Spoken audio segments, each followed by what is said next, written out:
তো এই এই এই এই গরিব দেশটা কি এত এইসব ধকল সহ্য করতে পারে?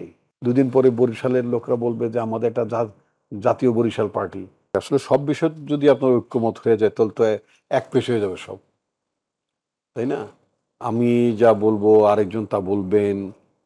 এটা তো মানে মানে কাঙ্ক্ষিত না, প্রত্যাশিতও না।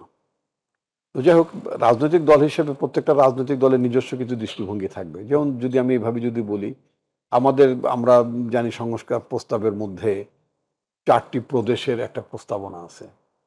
সার্টেনলি আমার দল ৪ টি প্রদেশের এই কনসেপ্ট বিশ্বাস করে না। এমনি আমরা একটা অনেক ছোট দেশ। এখানে আমাদের এককেন্দ্রিক শাসন ব্যবস্থা, আমাদের আয় ইনকামও অনেক বেশি না। ৪ টা প্রদেশ মানেই হচ্ছে ৪ টা প্রাদেশিক সরকার, ৪ টা প্রদেশের গভর্নর, ৪ টা এমপি মানে ৪ টা মুখ্যমন্ত্রী, এটা নানান ব্যাপার-স্যাপার।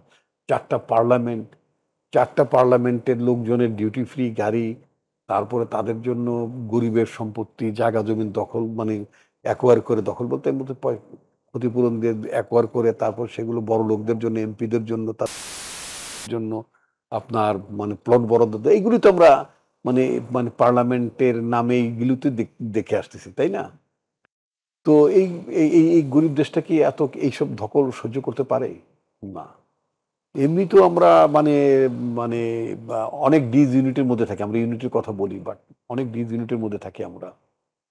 তো আমার কাছে যেটা মনে হচ্ছে যে এটা একটা অবাস্তব মানে আপনার মানে প্রস্তাব।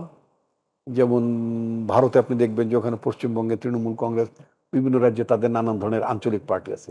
দুদিন পরে বরিশালের লোকরা বলবে যে আমাদের একটা জাতীয় বরিশাল পার্টি। তো বরিশাল আলারা বলবে যে আমাদের ধান, সুপারি ইত্যাদি এগুলো আমরা মাছ টাছ আমরা ঢাকায় পাঠাবো না। নাকি? ইত্যাদি। বা পায়রা বিদ্যুৎ প্রকল্পের বিদ্যুৎ আমরা ঢাকায় পাঠাবো না বা চার্জ দিতে হবে ইত্যাদি, ইত্যাদি। আবার চিটাগাং আলারা বলবে আমাদের পোর্ট দিয়ে আসতে গেলে বরিশালে যা যাবে তার এটাই। এই অনৈক্য বিভাজন তৈরি করার বিষয় সম্ভব না। এখানে এক ভাষার লোক আমরা মোরলেস মোটামুটি সবাই। আমরা এখানে অলমোস্ট 95% লোক আমরা একটা ভাষায় কথা বলি। তাই না? আমাদের ধর্ম, ভাষা সব কালচারাল সবই তো আমরা এক। এখানে এখানে এই এই এই প্রাদেশিক পরিষদের চিন্তাভাবনা একটা উদ্ভট চিন্তাভাবনা। তো এই উদ্ভট চিন্তাভাবনা তো সার্টেনলি আমাদের দল মানে একমত হবে না।